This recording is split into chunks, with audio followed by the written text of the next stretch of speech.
الرحيم ولو أنهم آمنوا واتقوا لمثوبة من عند الله خير لو كانوا يعلمون يا أيها الذين آمنوا لا تقولوا راعنا وقولوا انظرنا واسمعوا وللكافرين عذاب أليم۔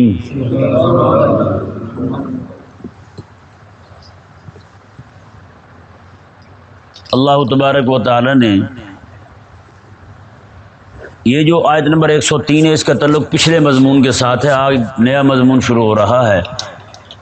اللہ تبارک و تعالی نے ان کے بارے میں فرمایا جو جادوگری میں پڑ گئے اور کفریہ شرکیہ تعویذ ٹونے کرنے لگے، دم پھوکے مارنے لگے، ان کے بارے میں اللہ تعالیٰ نے ارشاد فرمایا وَلَوْ أَنَّهُمْ آمَنُوا وَاتَّقَوْا لَمَثُوبَةٌ مِّنْ عِندِ اللَّهِ خَيْرٌ، میں اگر یہ لوگ ایمان لے آتے اور تقوی اختیار کرتے ہیں، حرام خوری نہ کرتے، حرام کاری نہ کرتے، جس طرح یہ لوگ کرتے ہیں تعویذ ٹونے کرنے والے، نعوذ باللہ من ذالک، ایسی ایسی اوچھی حرکتیں کر کے تعویذ کرتے ہیں کہ اگلا بندہ بھی ویسی ہی حرکتیں کرنے لگتا ہے۔ ہاں، یعنی کہ آج کل جادو تو اتنا عام ہو چکا ہے، بزرگوں کی صورت میں بیٹھے منحوس جادو کرنے والے، بزرگوں والا لباس پہن کر اور بیٹھے تعلیم دیتے ہیں جادو کی۔ باہر گلا رکھا ہوا ہے 11ویں کا، ہماری قوم لٹو ہو جاتی ہے، بندہ تو بڑا عاشق رسول ہے جی، کیا دلیل ہے، ابھی 11ویں کرتا ہے جی، وہ یہ نہیں پتا وہ لوگوں کی ماؤں بہنوں اور بیٹیوں کے گھر اجاڑنے کے لیے بیٹھا ہوا ہے منحوس، لوگوں کے گھروں میں لڑائیاں ڈالنے کے لیے بیٹھا ہوا ہے، مسلمانوں کو تکلیف دینے کے لیے بیٹھا ہوا ہے۔ یار کریم آقا صلی اللہ علیہ وسلم نے جو تعلیمات ہمیں دی ہیں نا، ایک جانور کو بھی تکلیف دینے سے منع کیا ہے، جانور تک کو تکلیف دینے سے منع کیا ہے۔ آج یہاں کیا ہو رہا ہے، مسلمان کو تکلیف دی جا رہی ہے۔ کریم آقا علیہ السلام کا فرمان شریف کیا ہے، میں تم میں سے اس وقت بندہ مومن نہیں ہو سکتا، اور مومن کی تعریف حضور نے یہ فرمائی، میں کہ مومن بندہ وہ ہے جس کی زبان سے اور اس کے ہاتھ سے مسلمان محفوظ رہیں۔ بتائیں، جو رب کا نام ہی اس لیے پڑھ رہا ہے کہ اس کا نام لینے والا بندہ ہی مر جائے، جو رب کا نام اس لیے پڑھ رہا ہے نام لینے والا رب کا بندہ جو ہے وہ تکلیف میں مبتلا ہو جائے، بتائیں اس سے بھی بڑا کوئی بے دین ہوگا؟ آج مولوی کو تو کہا جاتا ہے جناب یہ پیسے لیتے ہیں قرآن پڑھا کے، اچھے کام کر کے پیسے لیتے ہیں، تعلیم کے پیسے لیتے ہیں، جی نماز پڑھا کے پیسے لیتے ہیں، بتائیں جو مسلمان کا نقصان کر کے پیسے لیتا ہے، ایسا بندہ تو پکا شیطان ہے بھائی، پکا شیطان ہے۔ آپ کو پتہ نا بندہ ایسا ہے، اس کے ساتھ تعلق قطع کرنا واجب ہے، اس کی شادی بیاہ میں جانا حرام ہے، بندہ مر جائے اس کا جنازہ پڑھنا منع ہے، اس کے جنازے میں نہ جائیں۔ جو کفریہ اور شرکیہ جناب وظیفے پڑھ کے ٹوٹکے کر کے الٹا قرآن پڑھ کے وہ بندہ مرتد ہے، مسلمان ہے ہی نہیں، اسلام چھوڑ چکا ہے، وہ تو کافر ہو چکا ہے، چاہے اپنے آپ کو پیر کہتا رہے، چاہے اپنے آپ کو غوث زمان کہتا رہے۔ کہ نہیں سمجھ آیا مسئلہ؟ یہاں اللہ تعالیٰ نے یہی فرمایا وَلَوْ أَنَّهُمْ آمَنُوا وَاتَّقُوا لَمَثُوبَةٌ مِّنْ عِندِ اللَّهِ خَيْرٌ، میں یہ جو لوگ ہیں نا سارے، اگر یہ ایمان لے آتے اور تقوی اختیار کرتے ہیں لَمَثُوبَةٌ مِّنْ عِندِ اللَّهِ خَيْرٌ، تو ان کے لیے اللہ کے ہاں بہت بہترین اجر تھا، لیکن انہوں نے کیا کیا، دم پھوکے مار کے لوگوں سے بٹورنا شروع کر دیا۔ نعوذ باللہ من ذالک، ایک بندہ تھا وہ جادوگر تھا، اپنے آپ کو پیر کہلواتا تھا، یہ لفظ پیر کی بھی توہین ہے، اپنے آپ کو پیر کہلواتا تھا، اور رات کے وقت اپنے اوپر گندگی پخانہ مل کے ننگے ہو کے گلی میں دوڑ لگاتا تھا، ادھر بھاگ رہا ہے ادھر بھاگ رہا ہے، اونچی اونچی چھلانگ لگا رہا ہے، جس پر وہ عمل کرتا اس بندے کی بھی حالت وہی ہو جاتی، بندہ ہی پاگل ہو جاتا۔ بتائیں، یہاں تک یہ حالت پہنچ چکی ہو، ایسے کئی سارے لوگ ہیں بیچارے پریشان ہوتے ہیں، کپڑے رکھتے ہیں، ان کے کپڑوں کو جناب کاٹ دیا جاتا ہے جادو کے ذریعے، کوئی چیز نہیں ہوگی گھر میں آگ لگا دی جائے گی جناب، ایسی آگ لگ جائے گی گھر میں، کئی بار ان کے گھر جناب بھڑک اٹھے ہیں بیچاروں کے، اور کپڑوں کو جناب خون لگ جائے گا، ایسے کپڑے پیٹی میں پڑے ہوئے، صندوق میں پڑے ہوئے، کپڑوں کو خون لگ جائے گا، کپڑے نکالتے ہیں خون ہوتے ہیں، اتنے بیچارے لوگ پریشان ہیں، نعوذ باللہ من ذالک، اور یہ بیٹھے سب سے بڑے فسادی ہیں اس وقت جو بیٹھے نا وہ یہی لوگ ہیں۔ اور افسوس والی بات یہ ہے جو بندہ اتنا بڑا فسادی ہے، رسول اللہ علیہ السلام کی امت کا دشمن ہے، کتا 4 پیسوں کی خاطر رسول اللہ علیہ السلام کی امت کو تکلیف دے رہا ہے، 4 پیسوں کی خاطر۔ اور آج ایک بندہ، اچھا ہماری دشمنی کس سے ہوتی ہے؟ اپنے رشتہ دار سے، آگے سے وہ یہ کیا دے گا کہ تیرے کسی قریبی نے کی ہے، ہمارا دھیان فوراً سے پہلے بھائی پر اور بھائی بھی بچ جائے گا کہ انہوں نے کی ہے۔ اگر بیوی کے ساتھ نہیں بنتی تو سیدھا ساتھ پڑ جائے گا، ہے یا نہیں ایسا؟ بندے 4-5 پکے ہی ہیں، انہیں پر ذہن جائے گا انہوں نے ہی کیا ہے، توجہ انہیں کی طرف ہی جائے گی۔ تو بتائیں جی اصل بدماش ہے کون؟ وہی عامل ہے، وہی جادوگر ہے جسے ہم پیر کہتے ہیں۔ ہر گلی محلے میں بیٹھے ہیں یہ منحوس، ایسے ایسے وظیفے دینے کے لیے اور ایسے ایسے جناب نسخے بتانے کے لیے۔ کئی سارے لوگ ہیں جو مجھ سے بھی رابطہ کرتے ہیں ایسے کاموں کے لیے، میں سنتا ہی نہیں، جب وہ شروع کرتے ہیں فون بند کر دیتا ہوں، پاس ہیں تو میں نہیں سنتا ان کی اس طرح کی بات۔ کیوں بھائی؟ چلو تم کچھ دے دو گے مجھے، لیکن قیامت والے دن میں کیا منہ دکھاؤں گا رسول اللہ علیہ السلام کو؟ کریم آقا علیہ السلام کا فرمان شریف میں جو بندہ میاں بیوی کو آپس میں بدگمان کر دے، یا بیٹے اور باپ کو بدگمان کر دے، یا مالک اور اس کے نوکر غلام سے بدگمان کر دے، دونوں کو آپس میں لڑا دے، کریم آقا علیہ السلام نے فرمایا جنت کی خوشبو 500 سال کی مسافت سے آئے گی، ایسا بندہ جنت کی خوشبو بھی نہیں پا سکے گا۔ تو جو ذلیل ہی کہیں اور کیا کہیں، جو ذلیل ایسا شخص جو ہے ہزاروں مسلمانوں کو گھر اجاڑ چکا ہو، بتائیں، اور یہ ایسے کمینے ہیں لوگوں کے حمل باندھ دیتے ہیں، کئیوں کے نکاح باندھ دیتے ہیں۔ ایک بندہ ہے میں اسے جانتا ہوں، وہ 5,000 روپے لیتا ہے، 5 سال کے لیے نکاح باندھ دیتا ہے، مجال ہے اس لڑکی کا نکاح ہو جائے، کہیں نکاح نہیں ہونے دیتا۔ اور اکثر ایسے کمینے لوگ جاتے ہیں اس کے پاس جن کے عشق مشوق کے تعلق ہوتے ہیں، اس کا کہیں نہ ہو، گھر بیٹھی رہے پھر میرے ساتھ نکاح ہو جائے اس کا، اور وہ باندھ کے نا نکاح اس کا، وہ جناب کو روٹیاں تیار کرتے ہیں، اس میں سوئیاں ڈال دیتے ہیں، اچھے بھلے رشتے ہوئے ٹوٹ جاتے ہیں، براتیں تک واپس چلی جاتی ہیں۔ بتائیں، ایسی لڑائیاں ڈالتے ہیں ہم۔ میں ایک بندے نے مجھے خود بتایا، وہ کہتے جی میرا کسی عورت کے ساتھ تعلق تھا کہ میں اس کے ساتھ محبت کرتا تھا، کہتا جی رات کو پتہ چلا کہ صبح بارات آ رہی ہے، کہتا میں پھر ایک عامل کے پاس گیا، کہتا میں نے روپیہ 50,000 اس کے سامنے رکھا، میں نے کہا بارات یہ ڈولی نہیں نکلنی چاہیے یہاں سے، کہتا اس نے کہا ٹھیک ہے، کہتا جی بارات آئی ہوئی گھر میں لڑائی پڑ گئی، وہاں بارات واپس چلے گی، خالی ہاتھ واپس چلے گی۔ بتائیں، یہ مسلمانوں کی رسول اللہ علیہ السلام کی امت کے خیر خواہ بیٹھے ہیں۔ تو بھیا اصل دشمن یہی لوگ ہیں بے غیرت، یہ جو جیلی پیر بیٹھے ہیں، پیر بن کے بیٹھے ہیں، ان کے پاس چلے جائیں، آپ کسی کا تقوی چیک کرنا ہو نا پیر کا، باہر لکھا ہوگا پیر طریقۃ رہبر شریعت، جا کے اسے کہیں جی میں اس طرح کر کے کسی لڑکی کے ساتھ عشق کرتا ہوں اور میرے اس کے ساتھ تعلقات ہیں، تو آپ کو تعویذ دے دیجئے۔ وہ گھر سے بھاگ آئے، فوراً سے پہلے اگر تعویذ دینے کے لیے تیار ہو جائے 4 پیسے دیکھ کے، تو آپ سمجھ لیں وہ پیر طریقۃ رہبر شریعت نہیں ہے، وہ رسول اللہ علیہ السلام کی جو امت کی مائیں بہنیں بیٹیاں ان کی عزتوں کا چور ہے، وہ عزتوں کا چور ہے وہ بندہ، نہ وہ پیر ہے نہ پیر طریقت رہبر شریعت ہے، وہ تو رہزن ہے رسول اللہ علیہ السلام کی امت کی عزت کا۔ جو بندہ تیرے پاس آیا ایسی بات لے کے، تیرا کام بندہ تو اسے سمجھا بھی انسان کا بچہ بنے اس کام میں نہ پڑ، یا اپنے ماں باپ کو کسی کو بھیج، وہ جا کے ان سے بات کریں، یہ جادو ٹونے پہ اترانا یہ کون سا طریقہ ہے بتائیں؟ اللہ تبارک و تعالی نے کیا ارشاد فرمایا؟ یہ لوگ جو بیچ رہے ہیں نا پکڑ کے ایسی چیزیں، واتقوا لمثوبۃ من عند اللہ خیر، میں اگر یہ تقوی اختیار کرتے تو اللہ تبارک و تعالیٰ کہ ہاں ان کے لیے بہترین اجر تھا، لیکن انہوں نے اپنا اجر یہی لے لیا، جو وظیفے پڑے تھے انہوں نے چلے کیے تھے وہ سارے کے سارے یہیں پہ غرق کر چکے ہیں، کچھ بھی نہیں بچا ان کے پاس۔ اللہ تبارک و تعالیٰ نے فرمایا لو کانوا یعلمون، کاش کہ یہ لوگ جانتے، ان کو پتہ چل جاتا، انہیں پتہ چل جاتا دنیا قیمتی ہے یا آخرت قیمتی ہے، انہیں پتہ چل جاتا کہ یہ وظیفے میں نے رب کو راضی کرنے کے لیے پڑھنے ہیں یا مسلمانوں کے گھروں میں لڑائی ڈالنے کے لیے پڑھنے ہیں۔ ایک بندہ مجھے خود بتا رہا تھا، مجھے کہنے لگا بڑا متقی بنتا ہے، وہ بڑا تقوی والا، دانا اور ٹھنڈے خواہ بنتا ہے، جب بیٹھتا ہے تو باتیں کرے گا ایسے اس سے بڑا فلتون ہی کوئی نہیں۔ اس بندے نے مجھے خود بتایا، کہتا جی ایک بندہ ہے وہ جادو کرتا ہے، وہ قرآن الٹا پڑھتا ہے، قرآن پاک کو ایسے پڑھ رہے نا، وہ قرآن کی آیتوں کو الٹا پڑھتا ہے، الٹا پڑھتا ہے، ایسا پڑھنے والا بندہ کافر ہو جاتا ہے۔ کہتا ہے ایسا پڑھتا ہے، کہتا ہے مجھ پہ بھی اس نے جادو کیا ہے لیکن پھر بھی میں اسے روٹی دیتا ہوں، پھر بھی کہتا ہے میں اسے روٹی دیتا ہوں روزانہ بلا ناغہ۔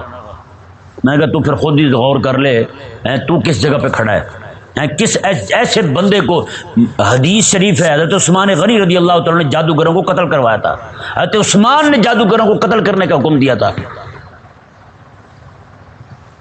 تو بتائیں، جسے قتل کرنے کا حکم ہو، جسے اسلام کہے کہ اسے ختم کر دیا جائے، اسلام کی حکومت نہیں ہے، ورنہ ایسے لوگ تو ایک لمحہ بھی زندہ رہنے کے لائق نہیں ہیں۔ اور ہمارے ہاں بے غیرتی کی انتہا ہے، سر عام جناب دیوار پہ لکھا ہوگا مشوق آپ کے قدموں میں، محبوبہ آپ کے قدموں میں، شوہر آپ کے قدموں میں، شوہر تابع دار، ہر بندہ غیرت سے خالی ہو کے پڑھ کے جا رہا ہے۔ اوے جو تمہاری ماؤں بہنوں بیٹیوں کی عزتوں کی نیلامی کے بورڈ لگائے بیٹھا ہے، پھر اس کے پاس جا رہے ہیں، کوئی بندہ اسے برا کہنے کو تیار نہیں ہے۔ بتائیں بھائی، آپ کے علاقے میں بھی ایسے لوگ ہوں گے، کبھی کسی نے دیکھا اسے برا کہتے ہوئے، کبھی کسی نے دیکھا اسے کمینہ کہتے ہوئے، کبھی کسی نے دیکھا یہ بڑا بغیرت بندہ ہے یار، یہ رسول اللہ علیہ السلام کی امت کی ماؤں بہنوں بیٹیوں کی عزتیں خراب کرتا ہے، کبھی کسی نے دیکھا ہے؟ کبھی بھی نہیں بولیں گے۔ یہ لوگوں کے گھر اجاڑ چکے ہیں، کبھی بھی نہیں بولیں گے۔ یہ تو لوگ بغیرت ہیں، جو بھی بندہ چار پیسے دے دے اسی کی بولی بولیں گے، اسی کے حق میں ہو جائیں گے۔ اللہ اکبر۔ یہاں تک یہ مضمون ختم ہوا جی۔ آگے یہ ذہن میں رہے، یہودی جو ہے نا، یہودی، اس کا قول جو ہوتا ہے، اس کا قول بھی دو نمبری پہ مشتمل ہوتا ہے، اور اس کا عمل ہوتا ہے وہ بھی ایسا ہی ہوتا ہے۔ پیچھے اللہ تبارک و تعالی نے فرمایا جادو کیا ہوتا ہے؟ جادو یہ ہوتا ہے لوگوں کی نظر بندی ہو جاتی ہے، وغیرہ پیسے تو 5 روپے کا سکہ ایک ہی رہتا ہے، وہ 2 تھوڑی ہو جاتے ہیں کہ 2 ہو جاتے ہیں، نظر بندی کرتے ہیں۔ اگر ایسے ہی یہ فن خواہ ہیں تو گھر بیٹھ کے بنا کے خود ہی کیوں نہیں کھاتے رہتے ہیں؟ وہیں بیٹھ کے جناب 5 کے 10، 10 کے 15، 15 کے 20 کر دیں، وہیں بیٹھ کے کھاتے پیتے رہیں، کوئی مسئلہ ہی نہ بنے ان کو۔ لیکن یہ جو گلی محلے میں گھوم پھر رہے ہوتے ہیں، لوگوں کو دکھا دکھا کے کرتب 5 کو 10 کر دیے تو جناب پھر کھاتے پیتے رہے، لوگوں کو دکھاتے رہے، لوگ بھی کہتے یار واہ بڑا امیر بندہ ہے۔ ہاں جی، امیر بندہ تو خرچ ہو رہا ہے باہر آ کے۔ یہ نہیں سمجھ آیا مسئلہ، اسے کہتے ہیں ملمہ سازی۔ یہ یعنی کہ ایک دم حقیقت نہیں ہے، وہ صرف رنگ چڑھایا اس نے حقیقت کا۔ آپ کو دکھ رہا ہے یہ 5 کا سکہ جو ہے یہ 1 نہیں 2 ہیں، لیکن ہوتا ایک ہی ہے۔ وہ آپ کی آنکھوں میں پٹی باندھ دی اس نے، نظر بندی کر دی اس نے، جس طرح کر کے ان کی نظر بندی میں جو کچھ دکھ رہا ہے وہ ہے نہیں، جو کچھ دکھ رہا ہے وہ ہے نہیں، وہ حقیقت کے خلاف ہے۔ حقیقت ایک ہی ہے، وہ دکھ 2 رہے ہیں 2، دکھ 4 رہے ہیں، یہ حقیقت کے خلاف ہے۔ یہ میں آپ کو ایک بات سناتا ہوں۔ حکیم گزرا ایک بہت بڑا بادشاہ، وہ غریب تھا، اس کے پاس تھا کچھ نہیں، وہ غریب تھا بہت زیادہ، اس کے پاس تھا کچھ نہیں۔ اس نے حاکم نے اسے ایک دن تانا مار دیا۔ اس کی باتیں سننے کے لیے حکمران جو ہے ایسے لوگ ساتھ رکھتے ہیں، جیسے نواز شریف جو ہے نا یہ شغلی بندوں کو ساتھ رکھتا ہے، لطیفہ سنانے والے بندے، یہ بڑا شغلی ہے۔ تو اس نے کیا کیا کہ وہ حکیم اس کے بعد جا کے بیٹھے، اس نے کہا یار کبھی دعوت بھی کر ہماری، روز ہمارے دسترخوان پہ ہاتھ صاف کرتا ہے، کبھی تو بھی کھلا دے۔ اب اس نے کہا جی ٹھیک ہے۔ اس نے کہا کتنے بندوں کی دعوت کرے گا؟ اس نے کہا جتنے بندے لا سکتا ہے نا تو اتنے لے آنا۔ اب وہ بھی سمجھ گیا اس کے پاس ہے تو کچھ نہیں، ایسے چھوڑ رہا ہے، چلو ہم بھی جائیں گے شغل میلہ لگا کے واپس آ جائیں گے، چلو 4 دن بیٹھ کے ہنسیں گے اس کی حرکت پر، تو نے اتنے بندوں کو دعوت دی اور کھانا تو نے ایک کبھی پورا نہ کیا۔ تو اب ہوا یہ کہ اس نے کیا کیا، ایسی نظر بندی کی، بالکل عین جنگل میں اس نے ان سب کو بلایا، جنگل میں بلایا، جنگل میں بلا کے سارے کے سارے وہاں جمع ہو گئے۔ اور یہ بات حقیقت ہے جو میں آپ کو سنا رہا ہوں، ایسی نظر بندی کی اس بندے نے، ایسا حکیم تھا وہ بہت بڑا۔ اس نے سب کو جمع کیا، رات کے وقت بلایا، اس نے کہا رات کو آنا ہے۔ رات کے وقت جب آئے تو وہ جنگل تھا بالکل، لیکن جب وہاں پہنچے تو بہت بڑا شہر بنا ہوا تھا، ہر بندے کے لیے الگ الگ حجرہ بنا ہوا تھا، ہر بندے کے لیے۔ پھر اس کے سامنے دسترخوان بچھا ہوا تھا، ایسی لیٹرین کے خود بادشاہ کے محلات میں بھی نہیں تھی۔ ہر بندے کی نظر بندی ایسی کی اس نے، سارے جتنے بندے لشکر آیا نا سارے کے سارے ان گھروں میں بیٹھ گئے، کھانے ان کے سامنے رکھے ہوئے ہیں، شراب سب کو دے دی گئی۔ کچھ ہی دیر گزری، ہر ایک کے کمرے میں ایک ایک عورت بھی آ گئی، ساری رات جناب وہاں مستیاں کرتے رہے اپنی طرف سے، سب کو وہی نیند آ گئی، صبح جب اٹھے تو وہاں کچھ بھی نہیں تھا، ایسے پڑے ہوئے تھے. جب صبح ہوئی تو کچھ بھی نہیں تھا، وہاں کوئی چیز نظر نہیں آئی انہیں، ایسے پڑا ہوا ہے، مٹی ہے وہاں، کوئی مٹی کو جفی ڈال کے پڑا ہوا ہے، کوئی کسی چیز کو جناب چپکا ہوا ہے، کوئی کسی چیز کو چپکا ہوا ہے، ایسے جناب ننگے دڑنگے پڑے ہوئے ہیں سارے. تو جو کچھ رات دیکھ رہے تھے وہ حقیقت نہیں تھا، وہ حقیقت نہیں تھا جو کچھ رات دیکھ رہے تھے. اسی طرح کر کے جس طرح کچھ لوگ جو ہیں ان کا عمل ایسا ہوتا ہے نا، حقیقت کچھ اور ہوتی ہے، دیکھ کچھ اور رہا ہوتا ہے، اسی طرح ان کا قول بھی ایسا ہوتا ہے. پیچھے یہودیوں کے عمل کے بارے میں بتایا کہ یہ لوگوں کی نظر بندی کرتے ہیں، پھر ایسی ایسی حرکتیں کرتے ہیں، شعبدہ بازی دکھاتے ہیں. آج اس آیت مبارکہ میں آیت نمبر 104 میں اللہ تبارک و تعالی نے یہودیوں کے قول کی، ان کے قول کے اندر، ان کے کہنے کے اندر جو دوغلی پلیسی تھی، دو رخی تھی، اسے ظاہر فرمایا. اور مزے کی بات دیکھیں، یہاں پر جو خطاب کیا جا رہا ہے نا، جس لفظ سے، جس لفظ کا انتخاب ہوا، یا ایھا الذین آمنو، یہ آمنو کا جو لفظ ہے قرآن کریم پورے میں 88 مرتبہ آیا ہے. کتنی مرتبہ ہے؟ یا ایھا الذین آمنو کتنی بار آیا ہے؟ 88 مرتبہ ہے. اور یہ خطاب مکے میں نہیں ہوا. یا ایھا الذین آمنو یہ خطاب مکے میں نہیں ہوا، یہ خطاب مدینے میں آ کے ہوا ہے. کہاں ہوا ہے؟ مدینے میں آ کے ہوا ہے. اور جہاں بھی یہ آیت یا ایھا الذین آمنو آئے گی نا پورے قرآن میں، تو آپ یقین کر لیں یہ آیت مدنی ہے. کہاں نازل ہوئی ہے؟ مدنی ہے، اور مدینہ منورہ میں نازل ہوئی ہے. ٹھیک ہے نا جی. اب یہاں ایک عجیب ایک چاشنی ہے، ایک لطف ہے اس کلام کے اندر، یا ایھا الذین آمنو میں. ذرا غور کریں تو یہ بات کھلے گی ہم پر. جیسے مثال کے طور پر ایک بندہ ہے، وہ کسی کو کہتا ہے یار فلاں نام لے کے کہتا ہے یار زہد یا بشیر نذیر جو بھی نام ہے اس بندے کا، اسے کہتا ہے یار میرا کام تو کر دے، وہ کام کر دے گا. لیکن ایک بندہ ہے اس کے ساتھ اس کا ایسا عہد ہو چکا ہے، یار میرا مرنا جینا تیرے ساتھ ہے، جو بھی کہے گا جہاں بھی پکارے گا میں وہیں موجود ہوں گا. یہ معاہدہ ہو چکا ہے. اچھا اب اسی بندے کو وہ بشیر کہہ کے پکارے گا تو بات اور ہوگی کہ نہیں؟ اسے نذیر کہہ کے پکارے گا تو بات اور ہوگی. اگر اسے یہ کہے او میرے بھائی، اب ذہن اس کا فوراً اس طرف جائے گا، ہاں یار میری تو اس کا پگڑی ہم نے بٹائی ہوئی ہے، میری اس کے سر پہ پگڑی ہے، اس کی میرے سر پہ پگڑی ہے، میرے بچے اس کا ادب کریں گے، اس کے بچے میرا ادب کریں گے، میں اس کے لیے جان دوں گا، یہ میرے لیے جان دے گا، ہم ایک دوسرے کے ساتھ تعاون کریں گے. تو یہ تو وہی معاہدہ یاد کروا رہا ہے مجھے بھائی کہہ کے. بشیر نذیر کہہ کے بھی اسے کام کروانا ہے. لیکن جو عجیب کیفیت بندے کی، عجیب ترغیب اس بندے کو ملے گی بھائی سننے سے، یہ دوسرے لفظ میں نہیں ہے. اسی طرح کر کے رب تبارک بندہ جب لا الہ الا اللہ محمد رسول اللہ کہہ دیتا ہے، یہ صرف الفاظ نہیں ہے. لا الہ الا اللہ محمد رسول اللہ جو ہے یہ ایک معاہدہ ہے خالق اور مخلوق کے درمیان، رب تبارک و تعالی اور اس کے بندے کے درمیان معاہدہ ہے. لا الہ الا اللہ پڑھا اس نے، مولا تیرے علاوہ الہ نہیں ہے، تیرے علاوہ کوئی معبود نہیں ہے، تیرے علاوہ کوئی مسجود نہیں ہے. مطلب کیا ہے اس کا؟ مولا میرا سر جھکے گا صرف تیرے حکم کے سامنے، تیرے حکم کے سامنے، اور سر جھکے گا اس حکم تیرا ہو، اور جھکے گا اس حکم پر جو تیرے حبیب کے واسطے سے آ رہا ہو، تیرے محمد الرسول اللہ، یہ واسطہ ہے درمیان میں. تو یہاں پر کیا ہوا؟ لا الہ الا اللہ جو ہے یہ معاہدہ ہے رب تبارک و تعالیٰ کے ساتھ. تو رب تبارک و تعالیٰ یہ بھی کہہ سکتا تھا اے لوگو، وہ نہیں فرمایا.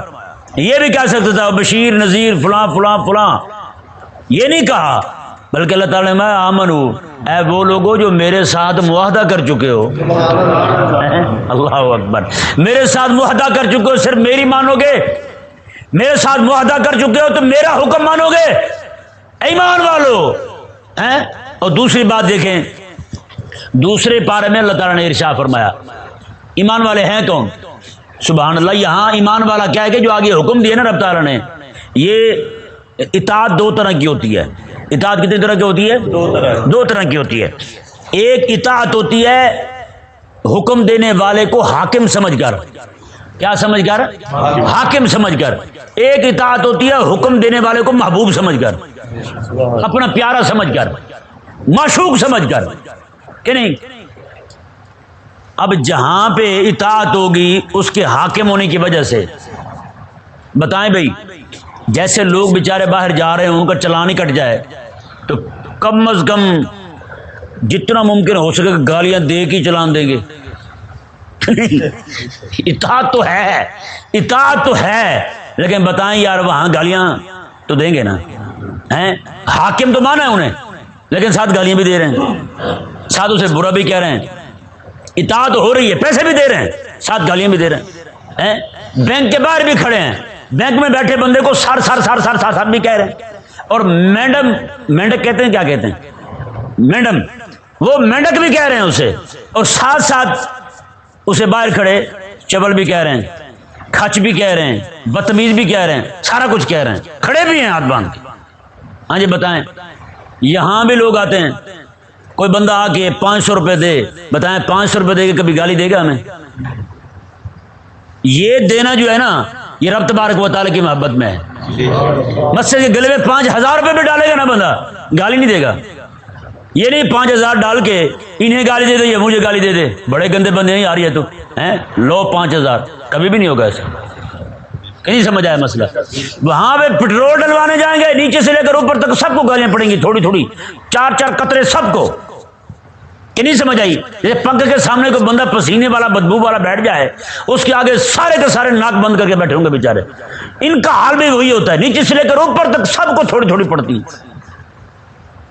تو اطاعت جو ہے، اب جیسے مثال کے طور پر میرے 2 شاگرد ہوں، ایک شاگرد وہ ہے جو محبت کرتا ہے میرے ساتھ، میرا ہر کام خود کرے گا، وہ ہر کام خود کرے گا. جناب کپڑے استری کرنے ہیں خود کر رہا ہے، کوئی اور کام ہے خود کر رہا ہے. وہ تھکے گا نہیں، کیوں؟ محبت ہے نا. محبت نہیں تھکنے دیتی، کہ تھکنے دیتی ہے محبت. کبھی بھی یہ نہیں کہے گا مر گئے استاد جی. اچھا ایک طرف دوسرا حرام خور جسے کہیں جی آپ یہ کام کرو، جسے محبت نہیں ہے، ایک محبت کا تعلق قائم نہیں ہوا، وہ کیا کرے گا؟ پہلے تو کام میں الٹا سیدھا کرے گا، کہے گا بھی صحیح تو تھک کے بیٹھ جائے گا، کیونکہ محبت نہیں ہے نا. صرف حکم سمجھ کے بھی استاد ہے ماننا پڑے گا جی، بس کیا کریں اب، کرنا پڑے گا، استاد ہے کیا دیا اس نے. تو رب تبارک و تعالی نے کیا فرمایا؟ یا ایھا الذین آمنوا کہہ کے. پھر مومن کا تعارف رب نے خود کروا دیا قرآن میں دوسرے پارے میں، والذین آمنوا اشد حبا للہ. مومن وہ ہیں جو رب کی محبت میں انتہائی سخت ہیں، رب کی محبت میں انتہائی سخت ہیں مومن. بتائیں یار مطلب کیا؟ یہاں لفظ عشق بھی آ سکتا تھا، رب کو، رب کے لیے عشق کا لفظ، کہ مومن کو اپنے رب کے ساتھ عشق ہے، لیکن رب تعالیٰ نے لفظ کیا ارشاد فرمایا؟ یہ رب کی حکمت ہے. میں اشد، ایک ہوتا ہے شدید محبت، شدید کہتے ہیں بہت سخت کو، اشد کہتے ہیں اس سے زیادہ ہو ہی نہیں سکے محبت، کہ اب کتنی محبت کی جائے بھائی. اللہ اکبر. اشد حبا للہ. یہ بھی کاش کہ ہمارے مجمع میں رب تعالیٰ کی محبت کی بھی باتیں بیان کی جائیں. رب کی محبت کی باتیں نہیں ہیں، اپنے پیروں کی شانیں بیان ہو رہی ہیں، ساری ساری رات میرا پیر میرا پیر. بتائیں بھائی، تو یار اپنے رب کی بھی بات کرو، عشق الہی کی بھی بات کرو، عشق خدا بندی کی بھی بات کرو. جو ہمارے اہل اللہ تھے، ہمارے حضرت ابراہیم علیہ السلام کو دیکھیں، رب کے ساتھ عشق کیسا ہے آپ کا. فرشتوں نے کہا نا مولا ابراہیم تیرا جو تیرے ساتھ محبت کرتا نا، اس سے تجھے مال دے رکھا ہے اتنا، اس لیے محبت ہے. فرمایا چلو مال پہ ہی آزمائش کر لو، مال پہ ہی آزمائش کر لو. جبریل امین علیہ السلام آئے زمین پر، آپ انسانی شکل میں آئے، حضرت ابراہیم علیہ السلام بکریاں چرا رہے ہیں، وہ کھڑے ہو کے آپ نے اللہ تبارک و تعالیٰ کا نام لیا نا جی، اللہ تعالیٰ کا نام لیا. ابراہیم علیہ السلام پہ 22 تاریخ کو میرے سونے کا نام لیا کسی نے، دوڑتے ہوئے آئے، کہا یار ایک بار تو سنا.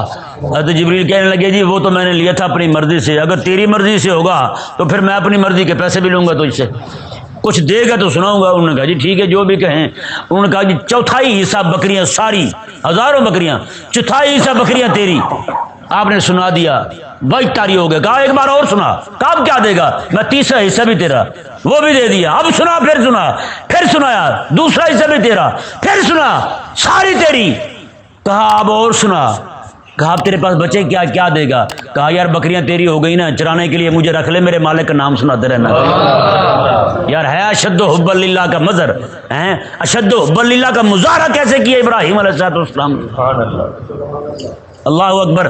ایک بندہ تھا یہاں، بچہ تھا، چھوٹا سا بچہ تھا، وہ بڑا سارا کشکول اٹھا کے، اس وقت یہ لاہور کا ایک پارک ہے، نام اس کا مجھے بول رہا ہے، اس میں وہ کشکول اٹھا کے نا لوگوں سے بھیک مانگ رہا ہے، ٹھیک ہے نا.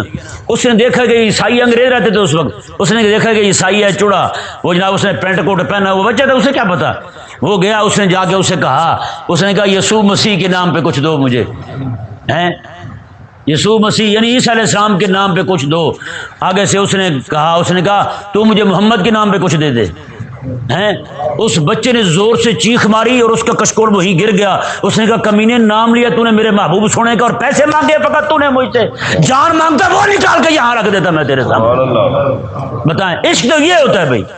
تو رب تبارک و تعالیٰ نے اس آیت مبارکہ میں یہ نہیں کہا میں کچھ اور سمجھ کے تم میری اطاعت کرو، نا والذین آمنوا اشد حبا للہ، وہ حوالہ ساتھ ہے. میں کہ مومن وہ ہے جو سب سے سخت محبت اس کی ہوتی ہے تو رب تبارک و تعالیٰ کے ساتھ ہوتی ہے. رب تبارک و تعالیٰ نے ارشاد فرمایا کہ میرا حکم مان اس طرح کر کے، میرے عشق میں میرا حکم مان، تاکہ تجھے تھکاوٹ نہ ہو، تاکہ تجھے تھکاوٹ نہ ہو. نماز پڑھ کے جو بندہ تھک جائے تو سمجھیں وہ مجبوری پڑھ رہا ہے، مزدور ہے، وہ عاشق نہیں بنا بھی، عاشق نہیں بنا بھی. درس تھوڑا سا سنا قرآن کا، ایسے تھکا پڑا جناب، نہ نہ نہ، مجبور بن کے نہ سن.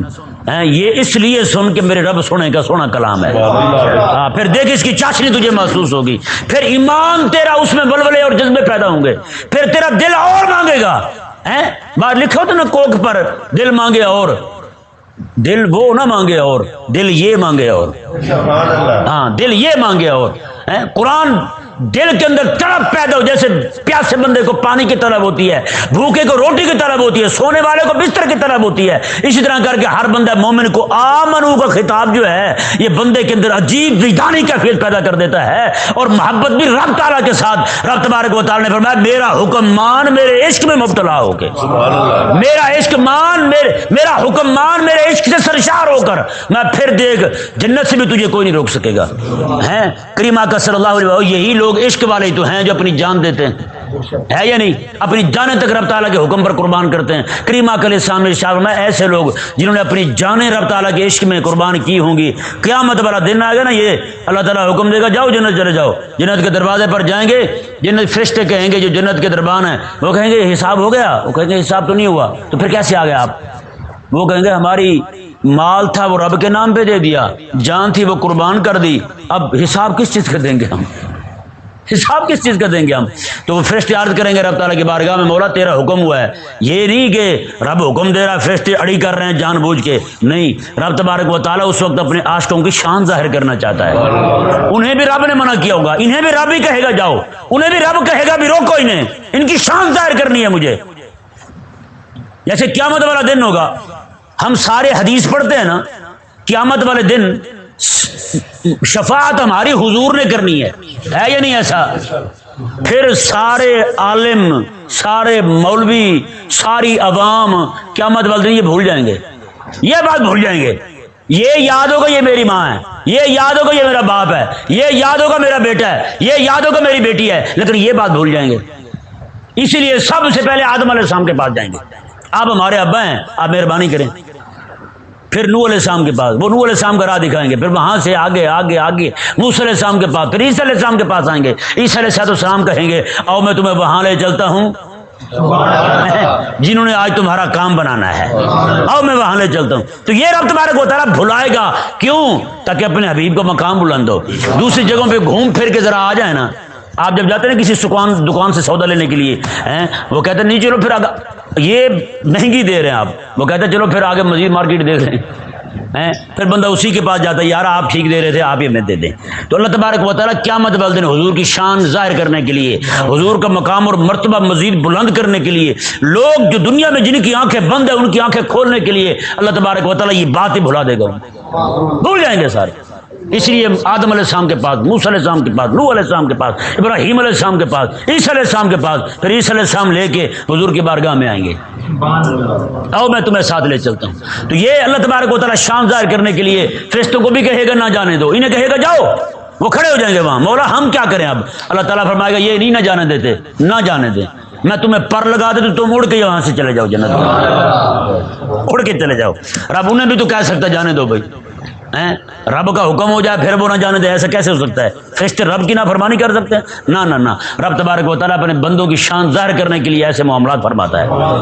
تو رب تبارک و تعالیٰ نے کیا ارشاد فرمایا جی؟ دیکھیں یہاں اس آیت مبارکہ کے اندر معاملہ یہ ہوا، یہودی آقا علیہ السلام کے پاس آ کے بیٹھتے تھے اور آقا علیہ السلام کے سامنے آ کر ایک لفظ بولتے تھے، صحابہ کرام بھی بولتے تھے راعنا، کوئی بات سمجھ نہ آتی تو کہتے حضور ہماری رعایت فرمائیں، ہمارا لحاظ فرمائیں، ایک بات اور ارشاد فرما دیں تاکہ ہمیں سمجھ آ جائے، ہم سمجھ سکیں۔ یہ گزارش کرتے حضور کی بارگاہ میں، التجا کرتے۔ تو یہ چونکہ ایک لفظ جو راعی ہے، یہ یہودیوں کی لغت میں اس کا معنی احمق بنتا ہے۔ کیا بنتا ہے؟ احمق بنتا ہے۔ تو یہودی جو ہے وہ بڑے خوش ہوئے کہ پہلے ہم چھپ چھپا کے ان کو گالیاں دیتے تھے، اب موقع بن گیا کہ یہ بھی وہی لفظ بولتے ہیں، ہم بھی وہی لفظ بولیں گے اور ہم اپنا دل راضی کر لیں گے اور یہ اپنا کرتے رہیں گے۔ یہ رائے کا معنی رعایت کریں گے، مراعات سے یہ لفظ معنی لیں گے، اور ہم رائے کا معنی اپنی لغت کے مطابق لیں گے اور رسول اللہ صلی اللہ علیہ وسلم کو گالیاں دیا کریں گے۔ دیکھ لیا آپ نے کیسے وہ اپنے قول کو چھپا رہے ہیں۔ یہاں یہ بھی ذہن میں رہے، یہ ان کی گستاخی صراحتاً نہیں تھی بلکہ اشارتاً اور کنایتاً تھی۔ عرب کی لغت میں یہ لفظ نہیں بولا جاتا تھا، عرب کی لغت میں رائے بمعنی احمق تھا ہی نہیں، یہ رائے بمعنی احمق یہ یہودیوں کی لغت میں تھا۔ تو یہودیوں نے آقا علیہ السلام کی بارگاہ میں یہ بات کی تو اللہ تبارک و تعالیٰ نے انہیں کافر قرار دیا۔ آیت مبارکہ آگے آ رہی ہے۔ اچھا، ایک طریقہ ان کا اور تھا، رائے جو ہے نا، رائے کی عین کے نیچے جو زیر ہے اسے تھوڑا کھینچ لیتے تھے، ایک آدھ الف کھینچ لیتے تھے مزید۔ راعینا، راعی چرواہے کو کہتے ہیں، بکریاں چرانے والا۔ نعوذ باللہ من ذالک، رسول اللہ علیہ السلام کو سامنے بیٹھ کر کہتے تھے راعینا، آپ ہمارے چرواہے ہیں۔ اور یہ لفظ جو ہے ان کی گستاخی یہ درپردہ تھی، ظاہر یہ کرنا چاہتے تھے کہ آپ ہمیں یہ بات سمجھا دیں، ہمیں سمجھ نہیں آیا۔ دیکھیں اللہ تبارک و تعالیٰ نے آگے کیا فرمایا، میں رائنا، اب رائنا جو صحیح لفظ تھا نا، صحیح لفظ تھا، اس کے بولنے سے بھی منع کر دیا، بلکہ کیا فرمایا، میں کہ تم انظرنا کہو۔ کیا کہو؟ انظرنا۔ انظرنا جب کہو گے تو یہ کمیاں جو گستاخی کر رہے ہیں یہ بھی گستاخی نہیں کر سکیں گے۔ اس آیت مبارکہ نے کئی سارے مسائل واضح کر دیے۔ ایک تو یہ کہ یہودی گستاخ جو ہیں، یہودی کافر مشرک جتنے بھی کافر ہیں، انہیں بھی رسول اللہ علیہ السلام کی گستاخی کی اجازت نہیں دی جائے گی۔ آج یہاں الو کے پٹے کہتے ہیں جی وہ تو کافر ہیں، وہ جب نہیں مانتے بڑا کفر کر رہے ہیں، یہ تو پھر بات کی بات ہے۔ کیوں بھائی؟ یہودی بھی تو نہیں مانتے تھے۔ آقا علیہ السلام کے غلام حضرت سعد رضی اللہ عنہ جب یہ آیت مبارکہ نازل ہوئی نا کہ یہ تو حبیب کریم علیہ السلام کی گستاخی کرتے ہیں، حضرت سعد رضی اللہ عنہ تلوار لے کے باہر آ گئے، میں اس کی گردن کاٹ دوں گا آج کے بعد جس نے یہ لفظ رائنا بھی بولا حضور کی بارگاہ میں، یہ لفظ بھی نہیں بولنا۔ اب یہ دیکھیں کسی بندے کو متلی آتی نا، لفظ الفاظ جو ہے نا ان کے چناؤ میں بھی دھیان رہنا چاہیے، ان کے چناؤ میں بھی دھیان رہنا چاہیے۔ کوئی بھی لفظ آپ بولتے ہیں، لفظ دونوں کے معنی ایک ہوتے ہیں لیکن ایک میں ادب والا پہلو ہوتا ہے، ایک میں ادب والا پہلو نہیں ہوتا۔ یہ نہیں سمجھا ہے مسئلہ؟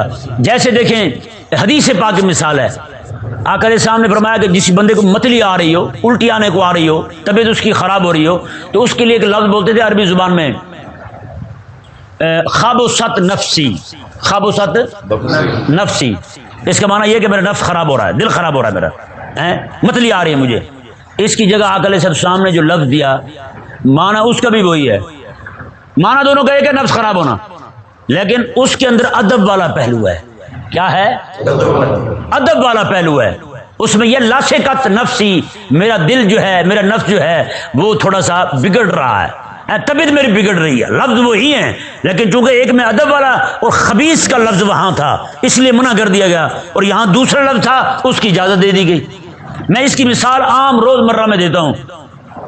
کئی احمق ہوتے ہیں، کسی سے یہ پوچھنا چاہیں گے نا آپ کے ابا جی زندہ ہیں تو اس کے کئی سارے طریقے ہو سکتے ہیں۔ بندہ یہ پوچھ لے کہ آپ کے ابا جی کیا کام کرتے ہیں، کیسا ادب والا طریقہ ہے۔ کئی پاگل کے بچے الو کے پٹھے یہ پوچھتے ہیں آپ کے ابا جی زندہ ہیں یا مر گئے ہیں، آپ کے والدین زندہ ہیں یا مر گئے ہیں؟ بتائیں یار، یہ لفظ سن کے اس کے بیٹے پہ کیا گزرے گی؟ اس کی ایک اور مثال، معنی دونوں کا یہ کیا ہے؟ ایک ہی بات پوچھنا چاہ رہا، دونوں سے مقصد ایک ہی پورا ہو رہا ہے، لیکن ایک میں ادب والا لفظ ہے، دوسرے میں بے ادبی والا لفظ ہے۔ جیسے مثال کے طور پر بندہ کسی کو کہے یار آپ کے ابا جی جو ہیں وہ کہاں ہیں، ادب ہے نا اس میں۔ کوئی یہ کہ یار تیری اماں کا شوہر کدھر ہے، بات تو ایک ہی ہے، بات تو ایک ہی ہے، لیکن ایک میں ادب والا پہلو ہے، ایک میں بے ادبی والا پہلو ہے۔ رب تبارک و تعالی نے یہاں پہ بھی دونوں لفظ، میں ایک میں فرمایا رائنا نہ کہو، رائنا کا معنی اہل اسلام، کوئی بھی مسلمان یہ تو نیت ہی نہیں کر سکتا تھا کہ حضور کو یہ لفظ اس معنی میں بولے، لیکن وہ لفظ جس میں بے ادبی والا پہلو پایا جاتا ہے اللہ تبارک و تعالی نے اہل اسلام پر بھی حرام کر دیا کہ یہ تم نے یہ بھی نہیں بولنا، محبوب علیہ السلام کی بارگاہ میں یہ بھی نہیں بولنا تم۔ اب اس سے کیا ثابت ہوا؟ ہر وہ لفظ جو ذو معنی ہو، دو معنی رکھتا ہو، اچھا معنی بھی برا معنی بھی، وہ رسول اللہ علیہ السلام کے لیے بولنا جائز نہیں ہے، منع ہے، حرام ہے۔ وہ یہ ایک بندہ تھا، وہ ترجمے والا قرآن پڑھتا تھا۔ کون سا قرآن؟ ترجمے والا قرآن۔ ایک عالم کے پاس چلا گیا، کہنے لگا جی اللہ تعالیٰ نے فرمایا رائنا نہ کہو، تو میں نے یہ ترجمہ پڑھا تھا، تو اب میں جب پڑھتا ہوں نا لا تقولوا رائنا وقولوا انظرنا، تو رائنا نہیں پڑھتا ہوں، قرآن پڑھتے ہوئے رائنا نہیں پڑھتا ہوں۔ تو اس نے کہا میں ٹھیک کرتا ہوں۔ اس نے کہا آپ رائنا قرآن میں پڑھ لیا کریں، لیکن قرآن کا ترجمہ چھوڑ دیں، آپ ترجمہ پڑھ کے پاگل ہوئے نا۔ اب کسی عالم کے پاس بیٹھ کے پڑھتا تو یہ رائنا یہاں نہیں منع کیا جا رہا کہ آیت میں نہیں پڑھنا، منع کیا جا رہا ہے رسول اللہ علیہ السلام کو نہیں کہنا، آقا علیہ السلام کو نہیں کہنا۔ اب وہ چونکہ پاگل مرزا جیلمی اور جوید غامدی کا شاگرد تھا، تو وہ کہنے لگا جب میں نے ترجمہ پڑھا ہے اس میں لکھا ہوا تھا کہ رائنا نہ کہو، تو میں جب پڑھتا ہوں رائنا نہیں کہتا۔ ایک پاگل نماز نہیں پڑھتا تھا، اسے کسی نے کہا کہ کیا کرتے ہو؟ اس نے کہا اللہ تعالیٰ نے قرآن میں لا تقربوا الصلاۃ، نماز کے قریب نہ جاؤ۔ اس نے کہا الو کے پٹھے آگے بھی پڑھ، آگے کیا لکھا ہوا ہے؟ کہتے ہیں پورے قرآن پہ کوئی عمل کر سکا ہے؟ اس نے کہا نہیں۔ اس نے کہا تو پھر جتنے پہ میں کر رہا ہوں جتنے پہ تم کر سکو تم کرتے جاؤ۔ کیسے پاگل ہیں یہ؟ آگے کیا کہا ہے رب تعالیٰ نے؟ اب کو باپ کہے یا بیٹے ماں بہن کے سامنے نہیں آنا جب تم نے کپڑے نہ پہنے ہوں، تو وہ کہ یار ابا نے کہا تھا کہ ماں بہن کے سامنے نہیں آنا، تو میں تو اس لیے ان کے سامنے نہیں جاتا۔ بھائی تیرے ابے نے تو ساتھ یہ بھی شرط لگائی تھی جب تو ننگا ہو ماں بہن کے سامنے نہیں آنا، مسجد میں نہیں جانا تم نے جب تمہارے کپڑے میلے ہوں۔ اب وہ بندہ کہ یار مولوی صاحب نے کہا تھا مسجد نہیں آنا، میں اس نے ساتھ یہ بھی کہا تھا کپڑے میلے ہوں، صاف کپڑے پہن کے آ سکتے ہو تم۔ اللہ تبارک و تعالی نے کیا ارشاد فرمایا جی دیکھیں، لا تقولوا رائنا، میرے حبیب کی بارگاہ میں رائنا نہ کہو، وقولوا انظرنا، اور تم یہ کہو انظرنا یا رسول اللہ، یہ کہو انظرنا یا رسول اللہ، یا رسول اللہ ہمارے حال پر نظر فرمائیں۔ اور آگے پتہ کیا فرمایا؟ واسمعوا، فرمایا تم سنو ہی غور کے ساتھ، تمہیں یہ کہنے کی ضرورت ہی نہ پڑے۔ واسمعوا، تم کان لگا کے کیوں نہیں سنتے، توجہ کیوں نہیں کرتے تاکہ تمہیں یہ کہنے کے موقع ہی نہ بنے؟ واسمعوا، غور کے ساتھ سنو میرے حبیب کی بات۔ اس سے کیا ثابت ہوتا ہے؟ اللہ اکبر۔ آقا علیہ السلام کے صحابی ہیں، وہ فرماتے ہیں جب یہ یا ایھا الذین آمنوا ہوا نا، حضرت عبداللہ بن مسعود فرماتے ہیں ہر بندے کو چاہیے کہ اپنے کان کھڑے کر لے۔ کیوں؟ فرماتے ہیں کہ یہ وہ لفظ ہے یا ایھا الذین آمنوا، اللہ تعالیٰ نے 1,24,000 کم و بیش انبیاء کرام کی امتوں میں سے کسی کو بھی نہیں کہا، کسی کو بھی نہیں کہا، کسی امت کو ڈائریکٹ اللہ تعالیٰ نے خطاب نہیں کیا، یہ خطاب کیا ہے اللہ تعالیٰ نے تو حبیب کریم علیہ السلام کی امت کو کیا ہے۔ تو فرماتے ہیں جب یہ سنو نا یا ایھا الذین آمنوا، تو اپنے کان ادھر کر دو کہ اللہ تبارک و تعالیٰ تم سے مخاطب ہو رہا ہے، خالق اور مالک کو تم سے خطاب فرما رہا ہے۔ اتنی بڑی بات، اتنی بڑی عظمت۔ اور آگے دیکھیں جی، وَلِلْكَافِرِينَ عَذَابٌ عَلِيمٌ، میں اور کافروں کے لیے دردناک عذاب ہے۔ کیا مطلب؟ میں جو بھی بندہ حبیب کریم علیہ السلام کی بے ادبی کرتا ہے، گستاخی کرتا ہے، وہ کون ہے؟ کافر۔ کون ہے؟ کافر ہے۔ عذاب علیم، اور اس کے لیے دردناک عذاب ہے، عذاب سے نہیں چھوٹے گا۔ اس آیت مبارکہ نے واضح کر دیا آقا علیہ السلام کا گستاخ کون ہے؟ آقا علیہ السلام کا گستاخ کون ہے؟ کافر ہے۔ اور اس آیت مبارکہ سے یہ بھی مسئلہ ثابت ہوا، قرآن پاک میں پہلی جگہ یہاں جہاں پہ یا ایھا الذین آمنوا ہے نا، وہاں پہ رب تبارک و تعالی نے حضور کی ناموس کا مسئلہ بیان کیا ہے۔ اللہ اکبر۔ اس سے آقا علیہ السلام کی ناموس کا مسئلہ جو ہے اس کی بھی اہمیت واضح ہوتی ہے۔ اللہ تعالیٰ سمجھنے کی توفیق عطا فرمائے۔